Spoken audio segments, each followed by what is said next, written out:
तो hello friends, कैसे आप सब। आई होप कि आप सब अच्छे होंगे। तो फ्रेंड्स, आज के इस वीडियो में हम लोग बायोलॉजी के डाइजेस्टिक सिस्टम के बारे में अध्ययन करने वाले हैं, जो हम लोग का बिल्कुल एनसीईआरटी बेस्ड होगा और इसमें हम लोग कंप्लीट थ्योरी का यहाँ पे अध्ययन करने वाले हैं। तो आज का यह वीडियो हम लोग का वन शॉट होने वाला है, जिसमें हम लोग इस आज के वन शॉट वीडियो में डाइजेस्टिक सिस्टम का यहाँ पे रफा दफा करने वाले हैं। तो फ्रेंड्स, चलिए वीडियो का स्टार्ट करते हैं और वीडियो को शुरू से लेकर अंत तक देखिएगा, तभी ये जो है आज के ऑनशॉट का यहाँ पे जो है आपको बेनिफिट मिलेगा। तो फ्रेंड्स, अभी हम लोग डाइजेस्टिक सिस्टम के बारे में पढ़ने वाले हैं, जो इस एग्जाम के लिए काफ़ी यहाँ पे इम्पोर्टेंट यहाँ पे साबित होगा। तो डाइजेस्टिक सिस्टम में सबसे पहले फ्रेंड्स यहाँ पे हम लोग बात करते हैं सिस्टम के बारे में कि सिस्टम क्या होता है। तो सिस्टम फ्रेंड्स यहाँ पे जो है सिस्टम के बारे में यहाँ पे बात करें तो मानव शरीर में एक तंत्र अंगों का एक समूह है। मतलब यहाँ पे जो तंत्र होता है, ये तंत्र क्या होता है, सिस्टम में तंत्र।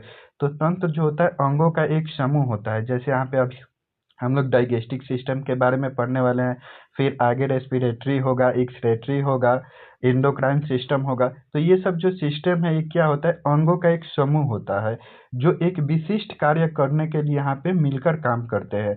जितने भी यहाँ पे जो तंत्र होते हैं, सिस्टम होते हैं, ये एक विशिष्ट कार्य करने के लिए अंगों का एक समूह होता है, जो एक विशिष्ट कार्य को यहाँ पे करता है। तो चलिए अब आगे यहाँ पे सबसे पहले जानते हैं कि यहाँ पे डाइजेशन क्या होता है। तो डाइजेशन यहाँ पे फ्रेंड्स जो होता है, जटिल खाद्य पदार्थ, जो भी हम लोग भोजन करते हैं वो जटिल खाद्य पदार्थ होता है, उसको सरल रूपों में बदलने की प्रक्रिया को ही यहाँ पे पाचन कहते हैं। मतलब जो डाइजेशन यहाँ पे होता है, पाचन होता है, ये जटिल खाद्य पदार्थों को सरल रूपों में बदलने की जो प्रक्रिया होती है उसी को हम लोग पाचन बोलते हैं। इसमें जो है आपका विटामिन और मिनरल्स, जो हम लोग भोजन करते हैं उसमें आपको कार्बोहाइड्रेट होता है, प्रोटीन होता है, वसा होता है, विटामिन होता है और मिनरल्स होता है। तो विटामिन और मिनरल्स इतने सूक्ष्म होते हैं कि शरीर में पाचन नहीं होता है, पहले से ही ये बहुत सूक्ष्म होते हैं, अतः और पाचन संभव नहीं है। मतलब जो हम लोग भोजन करते हैं तो कार्बोहाइड्रेट और प्रोटीन, वसा, इन सब का तो पाचन होता है, लेकिन विटामिन और मिनरल्स जो होते हैं इनका शरीर में पाचन नहीं होता है। क्यों नहीं होता है? क्योंकि ये बहुत ही सूक्ष्म होते हैं। जैसे यहाँ पे फ्रेंड्स देखिए, यहाँ पे जो कार्बोहाइड्रेट हम लोग लेते हैं, कार्बोहाइड्रेट का पाचन होने पे ये आपको ग्लूकोज में इसका पाचन हो जाता है। फैट जो हम लोग लेते हैं, ये फैटी एसिड प्लस ग्लिसरॉल में इसका पाचन हो जाता है। जो भी प्रोटीन लेते हैं, प्रोटीन यहाँ पे हम लोग का एमिनो एसिड में इनका पाचन हो जाता है, प्रोटीन का। और जो यहाँ पे विटामिन और मिनरल्स होते हैं, इनका शरीर में पाचन नहीं होता है। तो इसको आप लोग को याद रखना है। और इसका स्टेप जो है पाचन का, यहाँ पे स्टेप्स क्या होता है, तो इसके पहले स्टेप्स के बारे में हम लोग बात करते हैं। तो इसका जो फर्स्ट स्टेप्स होता है, ये अंतर्ग्रहण होता है। अंतर्ग्रहण मतलब जो हम लोग भोजन को लेते हैं, भोजन ग्रहण करते हैं, उसी को यहाँ पे अंतर्ग्रहण करते हैं। तो देखिए फ्रेंड्स, यहाँ पे भोजन ग्रहण करने की क्रिया ही अंतर्ग्रहण कहलाती है। तो जो हम लोग भोजन करते हैं, वो भोजन करने की जो क्रिया होती है, जो हम लोग भोजन लेते हैं और भोजन मुख गुहा द्वारा लिया जाता है, इसको हम अभी आगे बताने वाले हैं। तो इसी मेथड को जो है, इसी प्रक्रिया को, इसी क्रिया को क्या बोलते हैं, अंतर्ग्रहण बोलते हैं। अंतर्ग्रहण के बाद यहाँ पे जो आपका आता है पाचन। पाचन जो होता है अंतर्ग्रहण के बाद होता है। तो जटिल खाद्य पदार्थों को सरल अणुओं में तोड़ने की प्रक्रिया पाचन कहलाती है। दैट मीन्स हम लोग जो भोजन करते हैं, भोजन को जो चबाते हैं, चबाने के बाद वो छोटे छोटे अणुओं में, बोले तो हम लोग वो माल्टोज में टूट जाता है। तो वो सरल अणुओं को तोड़ने की प्रक्रिया ही जो है पाचन कहलाती है। तो सबसे पहले अंतर्ग्रहण होता है, अंतर्ग्रहण के बाद यहाँ पे पाचन होता है। अब पाचन के बाद यहाँ पे फ्रेंड्स क्या होता है, उसका अवशोषण होता है। अवशोषण, जो पचे हुए भोजन होते हैं उसको अवशोषण करने की प्रक्रिया को अवशोषण करते हैं। जो हम लोग भोजन लिए, भोजन अंतर्ग्रहण के माध्यम से लिए, उसके बाद उसका डाइजेशन हुआ, पाचन हुआ, पाचन के बाद उसमें जो बचे हुए भोजन होते हैं उनको जो यहाँ पे देखो, ये विलाई है, आगे हम लोग बताएंगे कि ये विलाई क्या है। तो इसी के द्वारा जो है पचे हुए भोजन का अवशोषण होता है, और इस अवशोषण की प्रक्रिया को ही यहाँ पे अवशोषण कहा जाता है। अब यहाँ पे हम लोग बात करने वाले हैं स्वांगीकरण के बारे में। यहाँ पे सांगीकरण लिखा है, इसको हम लोग स्वांगीकरण बोलते हैं। स्वांगीकरण यहाँ पे इसको बोला जाता है, ठीक है ना। तो स्वांगीकरण, जो पचे हुए भोजन का उपयोग करने और उसको ऊर्जा और मरम्मत के लिए, जो हम लोग यहाँ पे भोजन करते हैं, उस भोजन का, पचे हुए भोजन का उपयोग करके उससे ऊर्जा बनाना, और ऊर्जा हमारे शरीर में अगर कहीं डैमेज है तो उसको मरम्मत के लिए इसका उपयोग होता है। तो ये हम लोग का फोर्थ स्टेप पे होता है। स्टेप में फर्स्ट में आपका अंतर्ग्रहण होता है, सेकंड में आपको पाचन होता है, थर्ड में आपका अवशोषण होता है और फोर्थ में स्वांगीकरण होता है। स्वांगीकरण के बाद फ्रेंड्स यहाँ पे मल त्याग होता है। जो भी यहाँ पे अपचित भोजन होता है, भोजन शरीर से बाहर निकालने की प्रक्रिया को ही यहाँ पे मल त्याग कहते हैं। यानी पहले हम लोग अंतर्ग्रहण किए, इसके बाद में पाचन हुआ भोजन का, पाचन के बाद में उसका अवशोषण हुआ, उसके बाद में स्वांगीकरण हुआ, स्वांगीकरण के बाद में जो अपचित भोजन रह गए उनका मल त्याग हो गया यहाँ पे। तो ये जो है अंतर्ग्रहण भोजन के पचने की जो प्रक्रिया है, जो हम लोग भोजन करते हैं, उसी का ये स्टेप था। तो आपको पांचों स्टेप को याद रखना है, क्योंकि एग्जाम में यहाँ से पांचों स्टेप्स का क्वेश्चन पूछता है कि कौन सा स्टेप्स पहले होता है, और वहाँ पे आपको ऑप्शन दे देगा, जैसे मल त्याग पहले लिख देगा, स्वांगीकरण उसके बाद लिख देगा। तो आपको स्टेप्स याद रखना, अंतर्ग्रहण याद रखना, उसके बाद पाचन, अवशोषण, स्वांगीकरण और मल त्याग, ये 5 ही स्टेप्स होते हैं। इसके बाद में फ्रेंड्स जो है मल त्याग के बाद हम लोग बात करने वाले हैं यहाँ पे, एक सेकंड फ्रेंड्स, यहाँ पे पाचन तंत्र के बारे में। जो मानव के पाचन तंत्र की जो संरचना होती है वो कैसे होती है, तो देखिए यहाँ पे संरचना के बारे में बात करते हैं कि मानव के पाचन तंत्र की जो संरचना है वो कैसे होती है। तो पाचन तंत्र की जो संरचना होती है, इसमें फ्रेंड्स जो है आपका पहले आहार नली होता है और संबंध ग्रंथियां होती है। दो तरह से इसमें पाचन होता है, एक आहार नली द्वारा होता है और एक संबंध ग्रंथियां होती है जो इसको पाचन में मदद करती है। तो आहार नली में फ्रेंड्स यहाँ पे बात करें तो आहार नली में देखिए क्या होता है। सबसे पहले यहाँ पे आहार नली में हम लोग मुख गुहा के बारे में अध्ययन करते हैं। इसके बाद में ये ग्रास नली है, ये फ्रेंड्स यहाँ पे ग्रास नली कर लीजिएगा, या जिसको हम लोग आहार नली बोलते हैं। इसके बाद आमाशय होता है, छोटी आंत होता है और बड़ी आंत होता है। और संबंध ग्रंथियां जो होती है, इसमें आपको लार ग्रंथि देखने को मिलता है, जठर ग्रंथि के बारे में अध्ययन करते हैं, यकृत और अग्न्याशय के बारे में। तो संबंधित यहाँ पे 4 ग्रंथियां होती है। और यहाँ पे जो है आहार नल में जो होता है आपको मुख गुहा होता है, आहार नली होता है, आमाशय होता है, छोटी आंत और बड़ी आंत के बारे में हम लोग अध्ययन करते हैं। तो चलिए सबसे पहले यहाँ पे मुख गुहा के बारे में जानते हैं कि मुख गुहा यहाँ पे क्या होता है। एक सेकेंड, यहाँ पे मुख गुहा के बारे में अध्ययन करते हैं। तो मुख गुहा में जो हम लोग का है दांत होता है, जीभ होता है, लार ग्रंथियां होती है। ये 3 जो है यहाँ पे मुख गुहा में होता है। तो सबसे पहले यहाँ पे हम लोग दांत के बारे में जानते हैं। तो दांत का जो हम लोग अध्ययन करते हैं इसको ओडोंटोलॉजी बोला जाता है। कभी कभी एग्जाम में पूछ देता है कि दांत के अध्ययन को क्या बोला जाता है, तो आपको ध्यान रखना है दांत के अध्ययन को ओडोंटोलॉजी बोला जाता है। और हम लोग का दांत जो है ये कैल्शियम कार्बोनेट और कैल्शियम फास्फोट ये दोनों से मिलकर बना होता है। लेकिन कैल्शियम कार्बोनेट जो है कैल्शियम फास्फेट की अपेक्षा कम होती है। तो आपको जब भी एग्जाम में पूछे कि इनमें से आपको ऑप्शन दिया रहेगा कि दांत जो है किस एलिमेंट का बना होता है, किस या यौगिक का बना होता है, तो आपको याद रखना है कैल्शियम कार्बोनेट और कैल्शियम फास्फेट। अगर कैल्शियम फास्फेट ऑप्शन में नहीं दिया है तब आपको यहाँ पे कैल्शियम कार्बोनेट को चूज करना है। लेकिन कैल्शियम कार्बोनेट और कैल्शियम फास्फेट दोनों दिया है तो आपको कैल्शियम फास्फेट को ही चूज करना है, क्योंकि ये जो है आपका प्रचुर मात्रा में कैल्शियम फास्फेट पाया जाता है।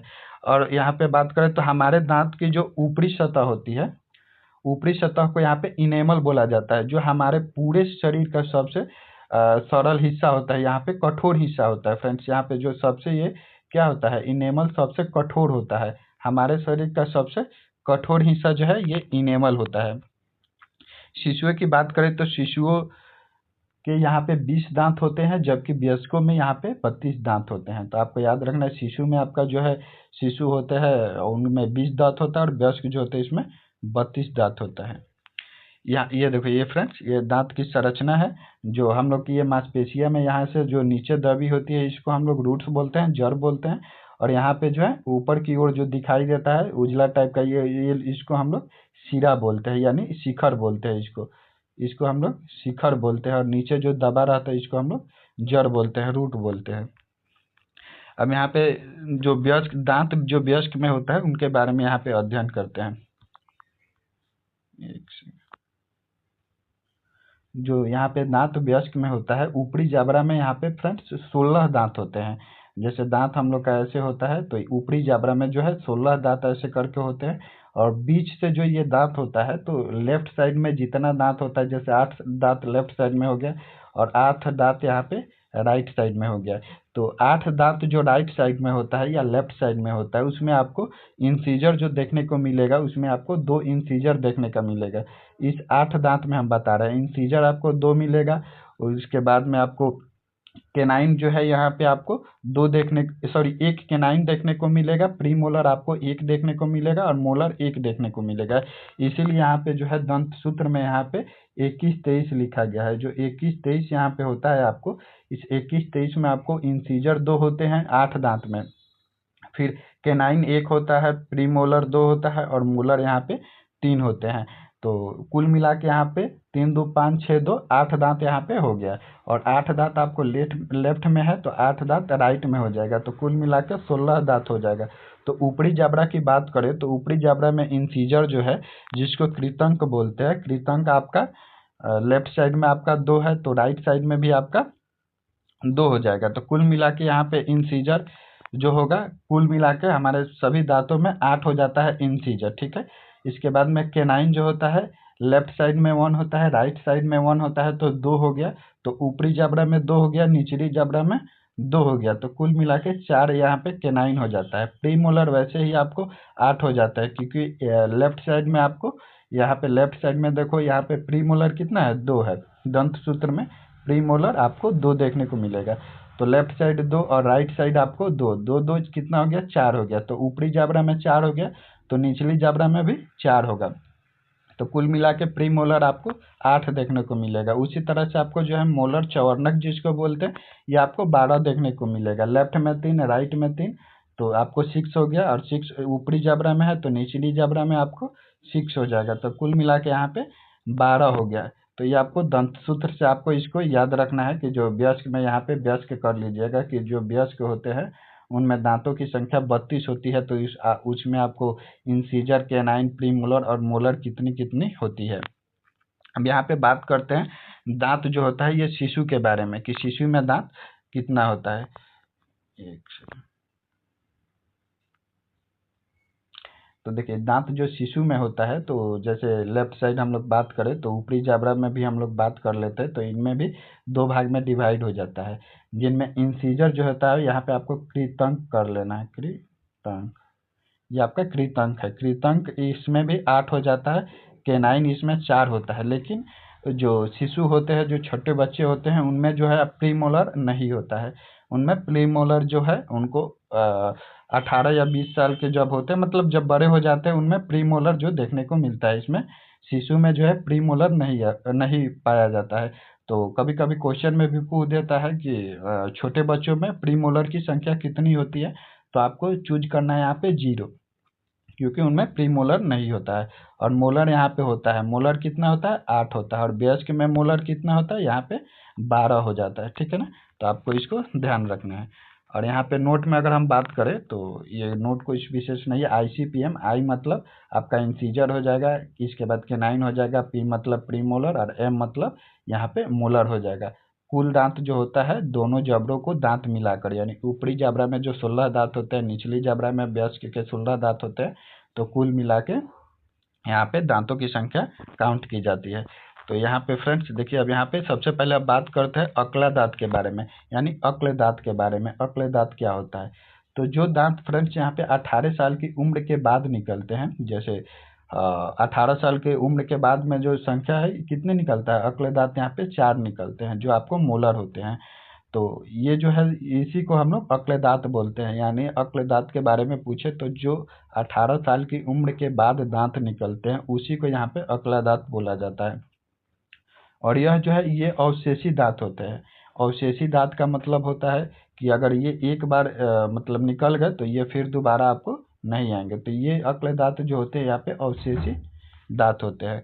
और इसमें आपको अब कृतंक के बारे में बात करते हैं, जो यहाँ पे कृतंक होते हैं, यानी इंसीजर के बारे में। हम लोग पहले बात किया था कि जो दांतों की संख्या होती है उस जो दांत होते हैं उनमें इंसीजर होता है, केनाइन होता है, प्रीमोलर होता है, मोलर होता है। तो सबसे पहले यहाँ पे अब इंसीजर के बारे में बात करते हैं। जो इंसीजर यहाँ पे हम लोग को यहाँ पे इंसीजर 18 लिख दिया, यहाँ पे इंसीजर यहाँ पे आपको 8 देखने को मिलेगा, ठीक है। तो यहाँ पे इंसीजर को 8 कर लीजिएगा, ठीक है ना। इंसीजर 8, इन्हें स्माइल यहाँ पे समक्ष लिख दिया, क्योंकि इस जो नोट्स है इसको हम चैट जीपीटी के माध्यम से बनाए हैं, क्योंकि उसको डाटा हम दिए थे तो हम अपने नोट्स में यहाँ पे सब सही लिखे, इसमें थोड़ा सा मिस्टेक कर दिया, तो इसको स्माइल टीथ कर लीजिएगा। ये जो है स्माइल टीथ यानी कृतंक को यहाँ पे स्माइल दांत के नाम से भी जाना जाता है। यह भोजन को काटने के काम आते हैं। जो इंसीजर होते हैं ये भोजन को काटने के लिए काम आते हैं। और जो रदनक होते हैं यहाँ पे रदनक जो होते हैं जिसको केनाइन बोला जाता है, इनकी संख्या यहाँ पे 4 होती है। ये नुकीले दांत होते हैं। इनका कार्य जो होता है किसी भी भोजन को हो गया या मांस हो गया उसको चीर-फाड़ करने का काम करता है। जैसे जो शेर और होते हैं उनमें जो है रदनक के केनाइन के माध्यम से ही जो है मांसों को चीर-फाड़ करते हैं। अग्रच्वर्णक जो प्रीमोलर होता है, प्रीमोलर की संख्या यहाँ पे कितनी 8 होती है। और इसका काम क्या होता है प्रीमोलर का, इसका काम पीसने का होता है। जो दांत हम लोग को पीछे जो देखने को मिलता है, जो दांत भोजन को क्या करता है पीसता है। और उसके बाद जो है उसके पीछे और यहाँ पे मोलर होते हैं। मोलर की संख्या 12 हो जाती है, क्योंकि लेफ्ट साइड 3 और राइट साइड में 3 और ऊपर के जबड़ा में भी लेफ्ट साइड 3 और राइट साइड 3, तो यानी कुल मिला के 12 होती है। और इनका कार्य होता है और महीन पीसना। जैसे जो मोलर होते हैं क्या करते हैं भोजन को चबाते हैं, और जो प्रीमोलर भोजन को चबाते हैं, और जो मोलर होते हैं उसको और महीन पीसते हैं। तो यहाँ से प्रीमोलर और मोलर का यहाँ पे कॉन्सेप्ट क्लियर हो गया। अब यहाँ पे हम लोग मानव का जो दांत है उसकी क्या विशेषताएं होती है इसके बारे में जानते हैं। मानव की दांतों की जो विशेषताएं होती है ये समदंती होती है, विषम दंती होती है और द्विबार दंती होती है। तो यहाँ पे समदंती नहीं होगा, यहाँ पे ग्रीव दंती हो जाएगा, ग्रीव दंती। यहाँ पे फ्रेंड्स आपको नोट कर लेना है, ये ग्रीव दंती होता है, ये विषम दंती हो जाएगा, ये द्विबार दंती हो जाएगा। क्योंकि जो समदंती होता है ना ये आपको मछली और मगरमच्छ में देखने को मिलता है। तो यहाँ पे जो यानी इसकी विशेषताएं है मानव के दांतों की कि ये ग्रीवदंती होते हैं, विषम दंती होते हैं, मतलब कि मनुष्य का जो दांत होता है सेम प्रकार का नहीं होता है। वो अभी आपको बताया था कि इंसीजर होता है, केनाइन होता है, प्रीमोलर होता है, मोलर होता है।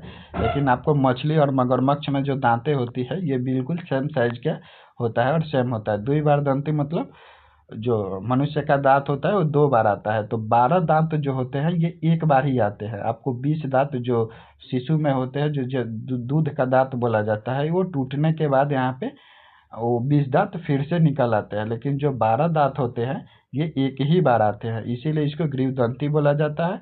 और विषम है तो विषम दंती बोला जाता है। और ये 20 दांत 2 बार आते हैं, इसीलिए इसको द्विबार दंती बोला जाता है। तो मुख गुहा में हम लोग क्या क्या पढ़े थे, तो पढ़े नहीं, यहाँ पे सबसे पहले जीभ के बारे में दिया था। तो जीभ के बारे में हम लोग दांत के बारे में दिया था, तो दांत के बारे में अध्ययन कर लिए। अब दांत के बारे में जीभ के बारे में अध्ययन करना था। इसके बाद में लार ग्रंथियाँ यानी मुख गुहा में आपको 3 टॉपिक दिया था। एक आपको दांत दिया था, एक जीभ दिया था और एक लार ग्रंथि दिया था। तो हम लोग दांत के बारे में अध्ययन कर लिए। यहाँ पे हम लोग जानते हैं जीभ के बारे में कि जीभ क्या है। तो जीभ जो फ्रेंड्स होता है ये पेशीय अंग है। यह एक हायोड हड्डी, जो जीभ होता है ये हायोड हड्डी से जुड़ा होता है। और जीभ की लंबाई जो होती है आपको 10 सेंटीमीटर याद रखना है। ये लगभग में आपको 10 सेंटीमीटर ही देखने को मिलेगा ऑप्शन में भी। जब भी क्वेश्चन पूछेगा कि जीभ की लंबाई कितनी होती है तो आपको 10, 12, 14, 16 करके देगा, जहाँ पे आपको ऑप्शन में 10 सेंटीमीटर देखने को मिलेगा। तो आपको 10 सेंटीमीटर याद रखना है। कार्य जो होता है इसका, जीभ का कार्य क्या होता है, जो भी हम लोग भोजन करते हैं, यहाँ पे भोजन लेते हैं उसमें लार को मिलाना होता है। लार को हम लोग इंग्लिश में सलाइवा भी बोलते हैं। तो जो हम लोग भोजन करते हैं उसमें सलाइवा को मिलाना जीभ का कार्य होता है। इसके पहले स्वाद क्षेत्र के बारे में बात कर लेते हैं कि जीभ का जो है स्वाद क्षेत्र। तो देखिए यहाँ पे जीभ का जो स्वाद क्षेत्र होता है, तो जो जैसे जीभ होता है, जैसे जीभ जो है आगे की तरफ जो होता है, इससे आपको यहाँ से आपको कचैले का अनुभव होता है कि जो भी हम लोग भोजन करते हैं उसमें कोई कचैला पदार्थ है, तो यहाँ से आपको आगे की तरफ से कचैले पदार्थ का यहाँ पे अनुभव कराता है। जो जीभ यहाँ पे साइड में होता है, यहाँ से साइड से आपको खट्टे पदार्थ यानी खट्टे पदार्थ का यहाँ से अनुभव होता है। मीठे का जो होता है जीभ में यहाँ पे एकदम बिल्कुल आगे से यहाँ पे मीठा पदार्थ का बोध होता है। और यहाँ पे देखिए पूरे यहाँ पे आधा भाग में कचैले पदार्थ का बोध होता है, ठीक है। अनुभव होता है। और जीभ का सबसे यहाँ पे जो पिछला हिस्सा होता है, जो यहाँ पे पिछला हिस्सा है, यहाँ से आपको कड़वा यानी कड़वा जो होता है, जो भी हम लोग कड़वा पदार्थ लेते हैं वहाँ अनुभव कहाँ पे होता है, तो जीभ के पिछले हिस्सा में होता है, ठीक है। और नमकीन जो होता है, जो भी नमकीन चीज़ें मतलब हम लोग लेते हैं, जैसे नमक ही हो गया, तो यहाँ पे जो है जीभ के बिल्कुल आगे और बिल्कुल साइड साइड में आपको जो है नमकीन का यहाँ पे अनुभव होता है, नमकीन पदार्थ का, ठीक है। तो हम लोग जीभ के बारे में जान गए। जीभ के बारे में आपको जो यहाँ पे बताया सिर्फ इतना ही याद रखना है, क्योंकि एनसीईआरटी में आपको बिल्कुल इतना ही दिया और हम लोग बिल्कुल एनसीईआरटी बेस्ड ही यहाँ पे हम नोट्स तैयार किए हैं।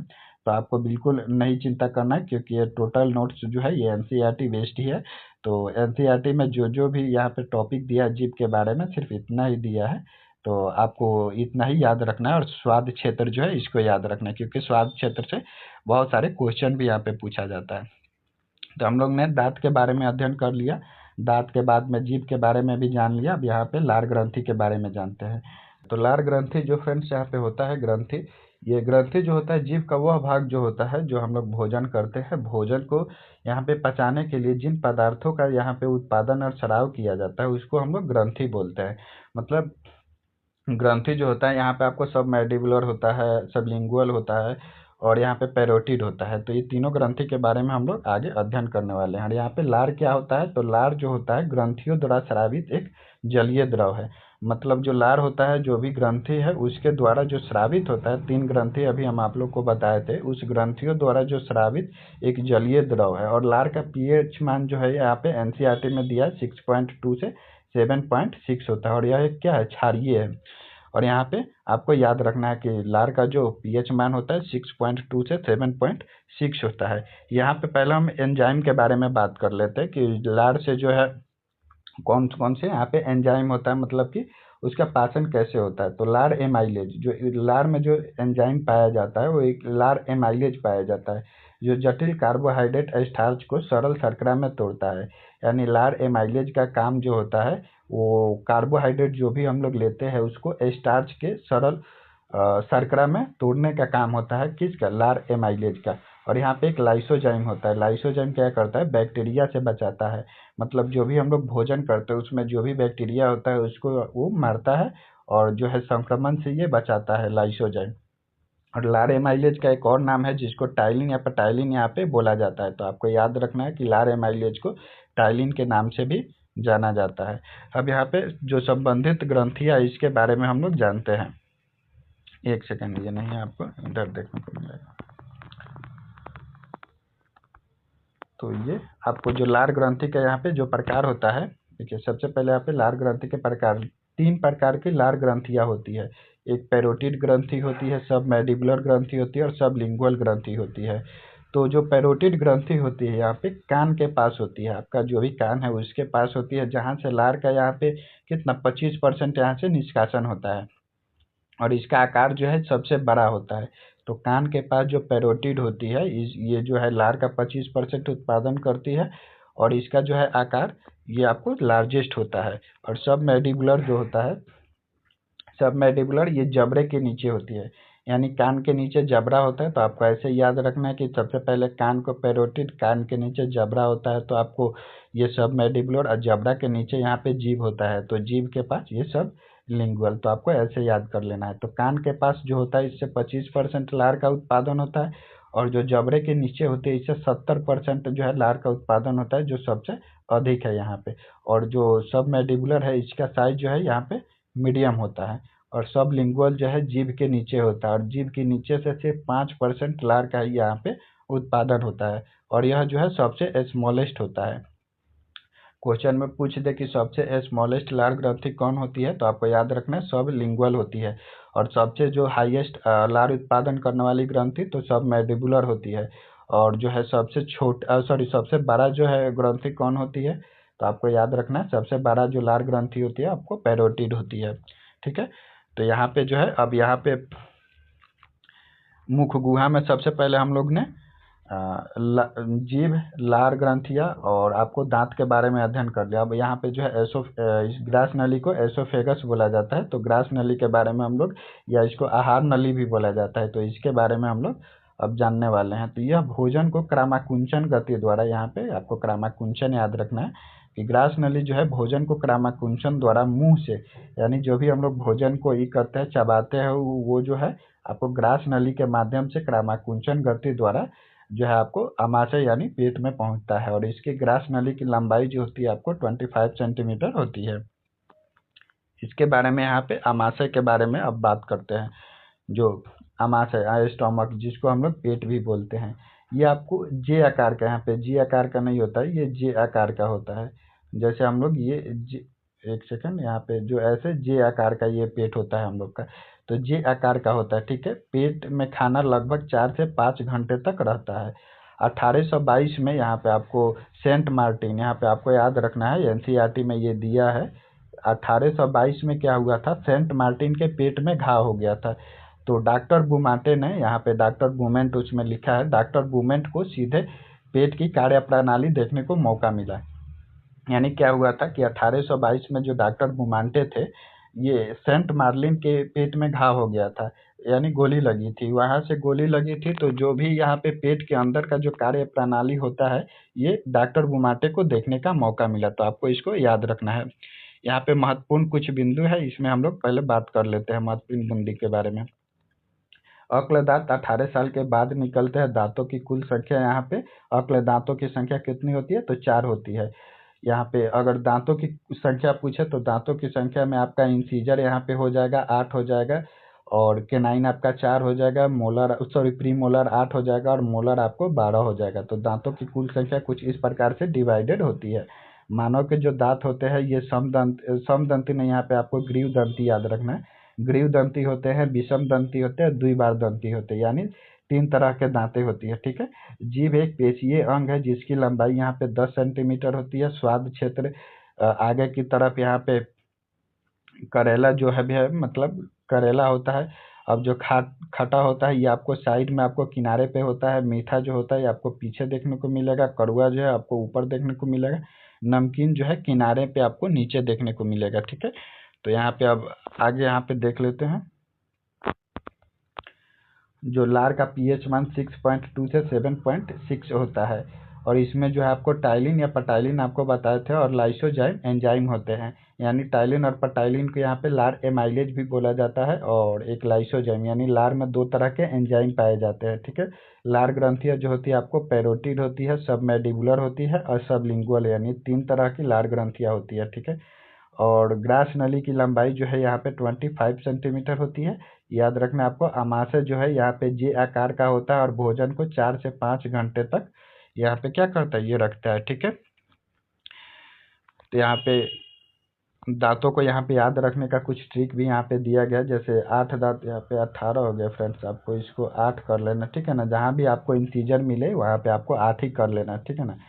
तो कृतंक इसको बोला जाता है, कृतंक लिख दिया, इसको कृतंक बोला जाता है। मतलब काटने में आगे होता है। जो रदनक 4 होता है, चीरने में नुकीले होता है। 8 जो होता है अग्रचौर्णक, ये पीसने का कार्य करते हैं। और 12 जो है और महीन पीसने वाले होते हैं। मतलब काटो, चीरो, पीसो और महीन बनाओ। जैसे यहाँ पे हम अब जैसे काटो, काटो मतलब इंसीजर सबसे पहले लिखा था, आईसीपीएम आपको बताए थे ना, आईसीपीएम। तो यहाँ पे आई जो होता है इंसीजर होता है। चीरो मतलब केनाइन, केनाइन का काम होता है चीरने का, पीसने का काम प्री मोलर का, महीन पीसने का काम मोलर का होता है, ठीक है। तो यह दांतों का काम है, ठीक है ना। अब यहाँ पे हम लोग बात कर लेते हैं गैस्ट्रिक ग्लैंड के बारे में। जैसे वहाँ पे ग्रास नली के बारे में हम लोग बात कर लिए। अब यहाँ पे हम लोग बात करते हैं जठर ग्रंथिया के बारे में। जो संबंधित ग्रंथियाँ थी, जिसमें आपको जठर ग्रंथिया के बारे में पढ़ना था, यकृत के बारे में, अग्नाशय के बारे में।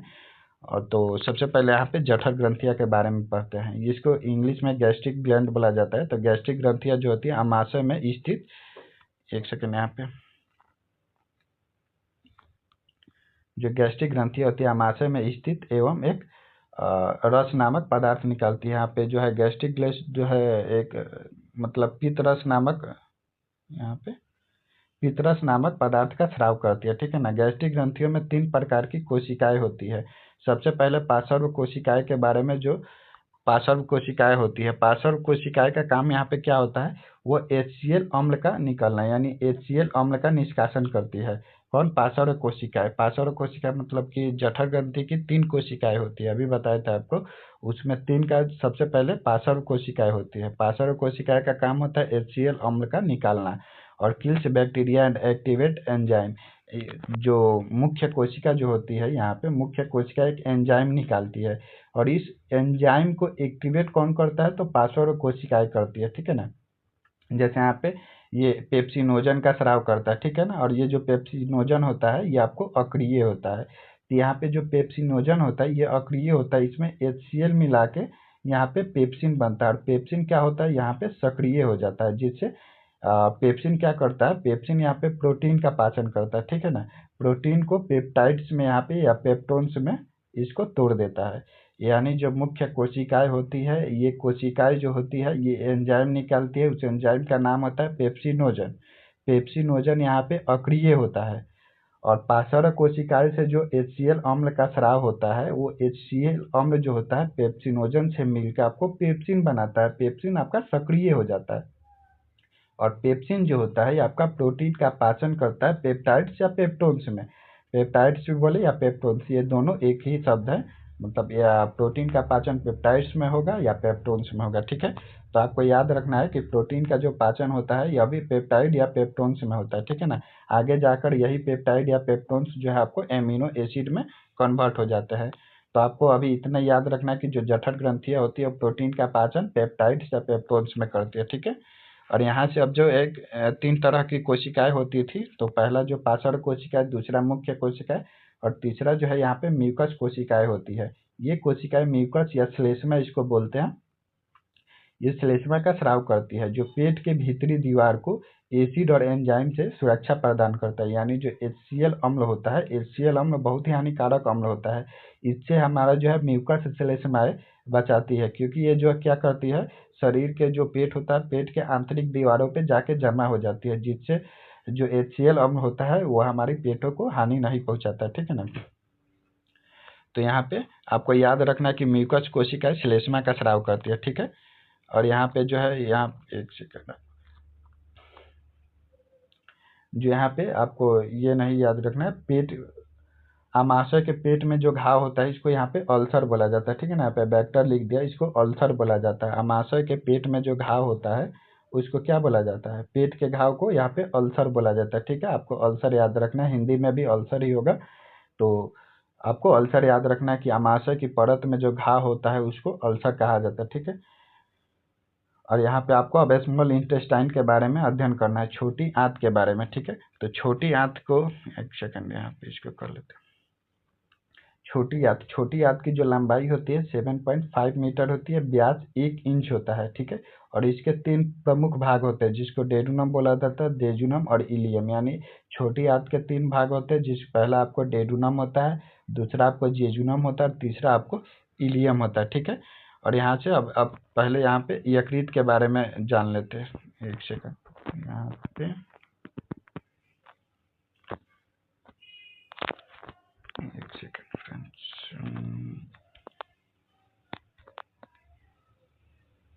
स्मॉल इंटेस्टाइन, ठीक है। ठीक है फ्रेंड्स, यहाँ पे सबसे पहले यकृत के बारे में ही हम लोग जान लेते हैं। तो यकृत जो होता है, यकृत के अध्ययन को यहाँ पे हिपेटोलॉजी कहते हैं, ठीक है। और जो यकृत को ही लीवर बोला जाता है। लीवर हमारे शरीर के आंतरिक अंगों में सबसे भारी वजन, ठीक है, जिसका वजन 1.5 से 1.7 किलो होता है, ठीक है, सबसे बड़ा अंग होता है। यकृत सबसे बड़ी ग्रंथि भी है। यह शरीर के राइट साइड में, यानी हमारा जो शरीर होता है हमारे राइट साइड में ये होता है, ठीक है, सबसे बड़ी बाई अंग। यानी यह बाई अंग नहीं, यहाँ पे बाह्य अंग होगा, ठीक है ना। सबसे बड़ी बाह्य अंग आपका स्किन है, ठीक है, स्किन जिसको त्वचा बोलते हैं। और आंतरिक में सबसे बड़ी जो अंग है ये आपका यकृत होता है। और बाह्य अंग पूछे, मतलब आंतरिक अंग पूछे कि सबसे बड़ा आंतरिक अंग, तो आपको यकृत हो जाएगा। और सबसे बड़ी बाह्य अंग तो आपका स्किन या त्वचा हो जाएगा, ठीक है ना। और ये आपका जो है ये लीवर होता है। देखो ये एक सेकंड, ये लीवर होता है जिसका दायां भाग थोड़ा सा बड़ा होता है और बायां भाग जो लेफ्ट साइड है ये आपको छोटा छोटा देखने को मिलता है। और इसके नीचे जो होती है एक यहाँ पे ये इसको पित्त नली बोलते हैं और इसको पित्ताशय बोलते हैं। ये जो हरा टाइप का यहाँ पे गुब्बारा टाइप का देख रहा है, यहाँ पे पित्ताशय है, जहाँ पे पित्त जमा होता है, ठीक है ना।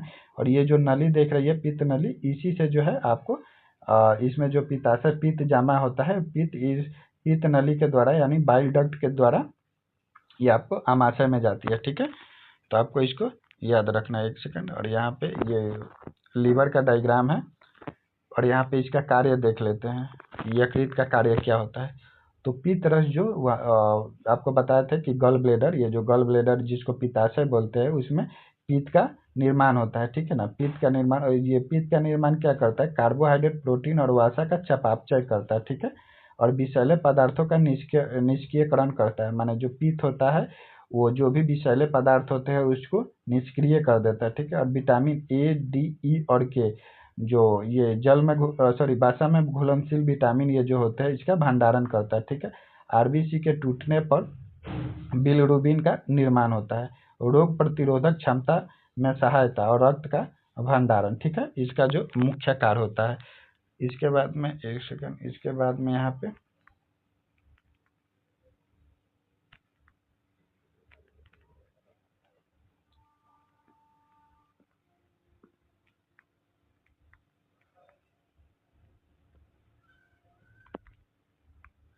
पितरस के बारे में यहाँ पे फ्रेंड्स जान लेते हैं कि पितरस जो है, पितरस क्या होता है।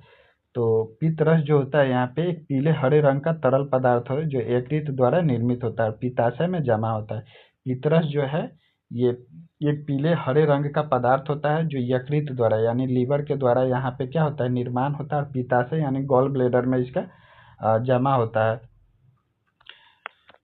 पित्त बड़ी वसा की गोलियों को छोटी गोलियों में तोड़ देता है, जिसको इम्प्लीफिकेशन बोलते हैं। और इम्प्लीफिकेशन जो है मतलब उसका मतलब जो वसा की बड़ी गोलियां होती है उसको तोड़ देता है, जिससे वसा का पाचन का जो क्षेत्र है वो बढ़ जाता है। और इसे ही आपको यहाँ पे पायसीकरण, यहाँ पे आपको पायसीकरण कर लेना है। इसको हम लोग क्या बोलते हैं, पायसीकरण बोलते हैं, ठीक है ना। और यहाँ पे पित्त जो है भारी वसा और पित्त जो है, जो हम लोग अम्लीय भोजन करते हैं, अम्लीय जो भोजन यहाँ पे अम्लीय भोजन करते हैं उसको क्षारीय करने में कौन मदद करता है, पित्त आपको। मतलब जो भी यहाँ पे हम लोग अम्लीय भोजन करते हैं, अम्लीय भोजन नहीं, जैसे हम लोग कोई भोजन किए तो HCl अम्ल जो है हम लोग को पेट से निकलता है, और HCl अम्ल जो है भोजन को अम्लीय बना देता है, जिससे पित्त क्या करता है, उस अम्लीय भोजन से मिलके पूरे भोजन को क्षारीय बना देता है, ठीक है ना। इसमें क्षारीय यहाँ पे रस होगा, ठीक है ना। क्षारीय रस में पाचन एंजाइमों के काम करने के लिए उपयुक्त पीएच का निर्माण करता है। और यहाँ पे जो है पित्त है, जो पित्त का निर्माण एक दिन में यहाँ पे 600 से 700 मिलीलीटर प्रतिदिन यहाँ पे पित्त बनता है। पित्त का जो पीएच मान है ये आपको 7.9 से 8.5 होता है, ठीक है ना। और ये आपको पीला रंग का होता है और पीला हरा होता है। यहाँ पे देखिए ये जो है आपका गॉल ब्लेडर है, यहीं पे पित्ताशय जो है आपको जमा होता है, पित्त जमा होता है इसी पित्ताशय में। और ये जो है आपका पित्त नली है जिसको बाइल डक्ट बोलते हैं, ठीक है। और इसका रंग जो है पीला हरा, पीला जो किस कारण से होता है, आपका बिलिरुबिन के कारण, और हरा बिलिवर्डिन के कारण होता है, ठीक है ना। और इसमें आपका कोई भी एंजाइम नहीं पाया जाता, यानी आपको जो भी पितरस है इसमें आपको कोई भी एंजाइम देखने को नहीं मिलता है। अब बात करते हैं अग्न्याशय के बारे में। अग्न्याशय ये भी आपका एक ग्रंथि है, यह अग्न्याशय रस का निर्माण करती है और निर्माण 1 लीटर यहाँ पे करती है प्रतिदिन। 1 लीटर मतलब कि अग्न्याशय रस का निर्माण होता है। और इसे छोटी आंत कहा जाता है, इसे छोटी आंत कहा जाता है, ठीक है ना। क्योंकि इसी के चलते भोजन का पाचन होता है, ठीक है ना। तो इसको स्मॉल इंटेस्टाइन भी कभी कभी बोल दिया जाता है। और अग्न्याशय रस जो है यहाँ पे 3 मुख्य एंजाइम का यहाँ पे स्राव करती है। और इसको आपको याद रखना है कि अग्न्याशय ग्रंथि होती है, इसको मिश्रित ग्रंथि कहा जाता है, इसको मिश्रित कर लेना है, क्योंकि अग्न्याशय ग्रंथि को यहाँ पे मिश्रित ग्रंथि कहा जाता है, ठीक है। तो अग्न्याशय रस जो होता है आपको 3 मुख्य एंजाइम का स्राव करती है। एक तो एमाइलेज, एमाइलेज क्या करता है, जो भी हम लोग पहले कार्बोहाइड्रेट लिए थे, कार्बोहाइड्रेट हम लोग का स्टार्च में टूट गया था, तो स्टार्च को यहाँ पे माल्टोज में कन्वर्ट कर देता है। और एक जो है लाइपेज होता है, लाइपेज क्या करता है, जो भी यहाँ पे प्रोटीन बनता है, प्रोटीन को यहाँ पे वासा को यहाँ पे क्या करता है, वासा लिपिड्स में कन्वर्ट होता है, ये इसको वासा अम्ल में कन्वर्ट कर देता है। वासा अम्ल प्लस गिलसिरॉल में यहाँ पे गिलसिरॉल में कन्वर्ट कर देता है। और ट्रिप्सिन क्या करता है, ट्रिप्सिन जो भी यहाँ पे प्रोटीन होता है, प्रोटीन जो पेप्टाइड्स हम लोग वहाँ पे आगे पढ़े थे कि म्यूकस नहीं, जो मतलब कि पार्श्व कोशिकाएं थी, पार्श्व कोशिकाएं HCl निकालती थी, मुख्य कोशिकाएं जो है पेप्सिनोजन का स्राव करती थी जो अक्रिय होता था, उससे HCl अम्ल मिलके पेप्सिन का निर्माण करता था, और पेप्सिन क्या करता था, प्रोटीन को पेप्टाइड्स में तोड़ देता था।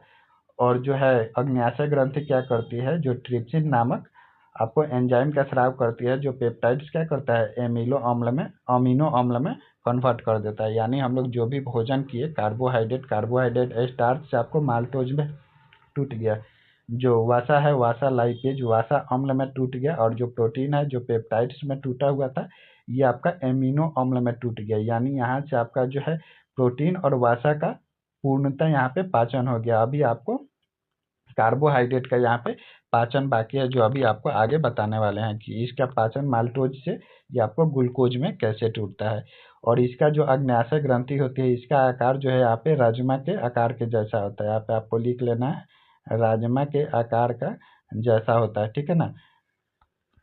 और यहाँ पे स्मॉल इंटेस्टाइन के बारे में जान लेते हैं। वहाँ पे स्मॉल इंटेस्टाइन के बारे में आपको बताए थे कि इसके 3 अंग होते हैं, डेडुनम, जेजुनम और इलियम। तो देखिए यहाँ पे जो है ये आपको मोटा यहाँ पे दिख रहा है, ये आपका डेडुनम होता है, ठीक है। और यहाँ पे जो है ये देखिए ये आपको जेजुनम होता है, इलियम होता है नीचे वाला, और इसके जो बीच वाला होता है ये आपको जेजुनम होता है, ठीक है। तो आपको याद रखना है कि छोटी आंत के 3 यहाँ पे भाग होते हैं, डेडुनम होता है, जेजुनम होता है, एक आपका इलियम होता है, ठीक है ना। और इसका जो फंक्शन होता है, इसका कार्य क्या होता है, इसके बारे में हम लोग यहाँ पे जान लेते हैं। भोजन का मतलब पाचन, ये पूर्ण पाचन छोटी आंत में होता है। भोजन का पूर्ण पाचन आपको छोटी आंत में देखने को मिलेगा, जहाँ पे पोषक तत्वों का अवशोषण होता है, ठीक है। पित्त अग्न्याशयी रस एवं आंत के रस के साथ मिलकर पाचन में सहायता करता है। यानी जो है छोटी आंत क्या होता है, जो हम लोग का पित्त निकलता है, अग्न्याशयी रस निकलता है ये, और आंत का जो रस निकलता है, आंत का रस जैसे HCl होता है, तो इसके साथ मिलकर पाचन में यहाँ पे पूर्णतः इसका सहायता करता है। आंत के झिल्ली द्वारा पोषक तत्वों का अवशोषण होता है। आंत में एक झिल्ली पाई जाती है जिसको बिलाई बोलते हैं, उसके द्वारा पोषक तत्वों का अवशोषण होता है रक्त एवं लसिका में, ठीक है। ये प्रतिरक्षा की भूमिका, यानी जो है रक्षा भी करती है शरीर की, इसीलिए इसको प्रतिरक्षा की भूमिका भी यहाँ पे कहा जाता है, ठीक है ना। और यहाँ पे देखिए अभी आपको बताया था कि संपूर्ण पाचन जो है ये आपको छोटी आंत में ही होता है, ठीक है ना। संपूर्ण पाचन छोटी आंत में होता है। छोटी आंत में बिलाई या दीर्घरोम बोला जाता है, दीर्घरोम बोला जाता है, ठीक है ना, या रसांकुर बोला जाता है। आपको इसको काट लेना है, यहाँ पे इससे बिलाई याद रखना है कि छोटी आंत में बिलाई, दीर्घरोम या रसांकुर, इसका तीनों का बिलाई का ही नाम है। और ये जो है उंगली जैसी संरचना होती है जो पोषक तत्व यानी पाचक तत्वों का अवशोषित करती है।